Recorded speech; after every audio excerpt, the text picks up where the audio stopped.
Assalamualaikum warahmatullahi wabarakatuh. Salam sejahtera dan salam sehat selalu, sahabat Jatra. Video kali ini saya ingin menjawab beberapa pertanyaan yang beberapa kali dilontarkan oleh rekan-rekan kita ya dari luar pulau. Secara garis besar pertanyaannya sebenarnya tidak terlalu menjelimet sih. Jadi seperti ini pertanyaannya, sahabat Jatra. Bagaimana cara instalasi unit filter air yang benar untuk kasus zat besi dan juga kasus air berlumpur? Nah, sebelum saya jawab, tentu sahabat Jatra udah mengetahui ciri-ciri air dengan kasus zat besi ya.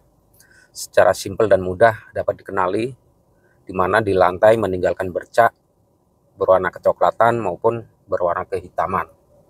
Air saat keluar pertama kali dari pompa tampak jernih ya, namun setelah diendapkan beberapa saat atau beberapa jam akan berubah warna menjadi kuning ya.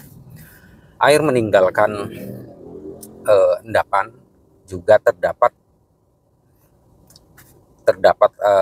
berminyak, seperti berminyak. Karena itu kalau berminyak itu hidrogen sulfida ya kita sebutnya, itu yang menyebabkan air seperti berminyak. Nah, itu ciri-ciri daripada zat besi. Sementara untuk air berlumpur sudah barang tentu ya, sangat mudah juga untuk dikenali. Saat pertama kali air keluar itu biasanya keruh ya, keruh. Setelah diendapkan, kekeruhan akan meninggalkan endapan berwarna seperti lumpur ya, memang lumpur. Dan air pun lambat laun akan tampak seperti jernih ya, berubah warna tidak separah daripada air yang baru pertama kali keluar, sahabat Jatra. Nah, kembali ke pertanyaannya, apakah bisa difilter dan bagaimana cara instalasi yang benar untuk kasus zat besi dan kasus air berlumpur? Nah, untuk kasus air zat besi dan berlumpur tersebut ya, sahabat Jatra, kami sarankan itu instalasinya setelah toren. Mengapa harus setelah toren? Untuk kasus zat besi ya, mengapa harus setelah toren? Karena proses air yang pertama kali keluar dari pompa dia terlihat jernih, telah diendapkan baru berubah warna menjadi kuning dan meninggalkan endapan kuning ya, bahkan terdapat seperti berminyak. Nah, itu akan kita tampung terlebih dahulu, sahabat Jatra. Kita tampung dulu di atas toren ya, di dalam toren dia akan ada proses yang namanya aerasi dan juga proses oksidasi. Jadi air akan terkontaminasi dengan oksigen secara langsung, jadi akan tercipta oksidator perubahan warna pada air menjadi air kuning. Nah, itu perubahan warna inilah yang disebut namanya oksidator ya, sahabat Jatra. Kalau kita sudah memahami fungsi manganis greensen, ferolit, pasir aktif ataupun manganis diolit. Nah, di situ ada zat yang namanya zat manganis dioksid yang fungsinya untuk pengikat oksidator kuat terhadap zat besi itu sendiri, sahabat Jatra. Jadi sebelum masuk ke unit filter air yang memiliki kandungan zat besi tinggi ini akan kita oksidator di dalam toren. Akan terjadi proses perubahan warna di dalam toren dan pengendapan. Nah, setelah itu baru bisa kita filtrasi.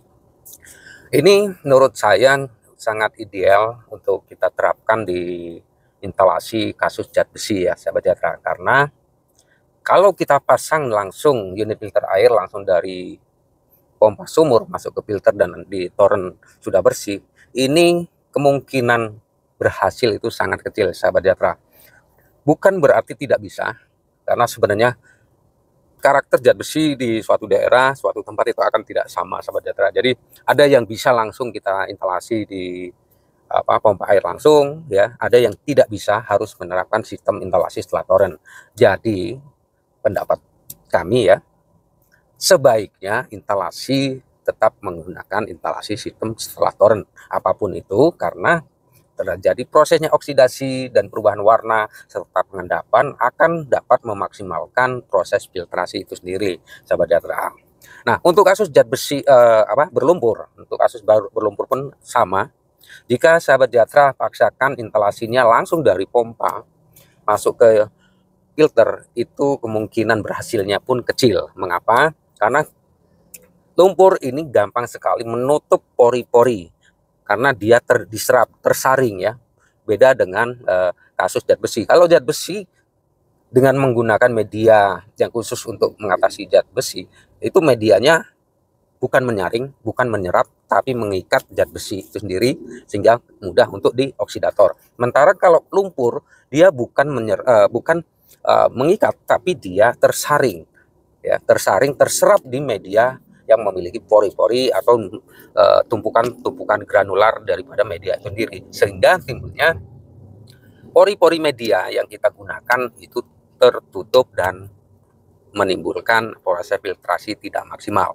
Jadi kenapa kalau kasus berlumpur idealnya setelah toren, karena supaya air berlumpur yang saat pertama kali keluar dari sumur masuk ke toren, dan ini terjadi proses pengendapan. Kalau lumpur itu prosesnya pengendapan, tidak terjadi proses oksidasi. Setelah mengendap, endapan di bawah akan cukup banyak ya sahabat jatra. Jadi kita akan saring air yang sudah mengendap itu masuk ke unit filtrasi.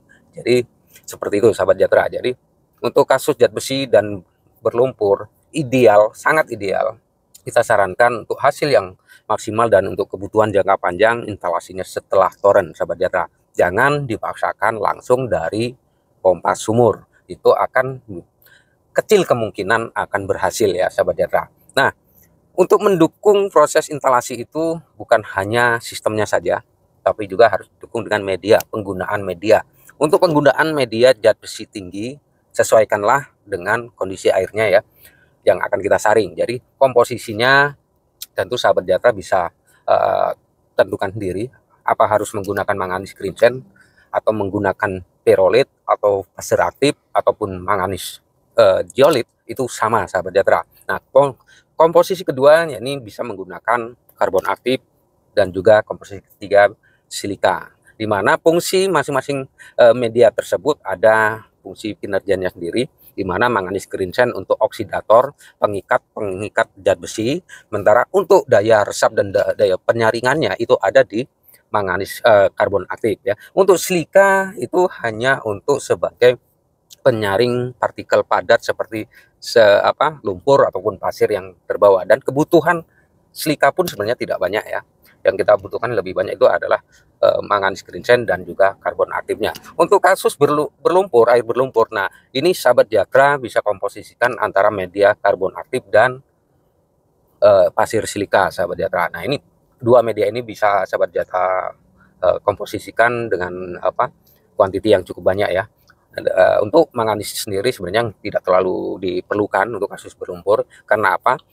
Lumpur itu akan tersaring di media yang namanya pasir silika sahabat jatra. Jadi pasir silika akan menyaring partikel padatnya, sementara nanti warna dan bau yang terjadi di kasus lumpur itu akan disaring di media karbon aktif sahabat jatra. Jadi komponen media juga menentukan hasil filtrasinya nanti, selain sistem instalasi yang bisa kita terapkan sahabat jatra. Jadi buat teman-teman yang ada di Indonesia bagian barat dan Indonesia bagian timur yang kemarin bertanya, bahkan Indonesia bagian tengah yang juga sempat ada pertanyaan yang sama, mungkin seperti itu jawabannya. Jika masih kurang jelas untuk jawabannya, bisa hubungi kami ya di WhatsApp, atau bisa Anda tuliskan di kolom komentar sahabat jatra. Oke sahabat jatra, demikian ulasan singkat saya. Sampai jumpa di video berikutnya dan salam filter air.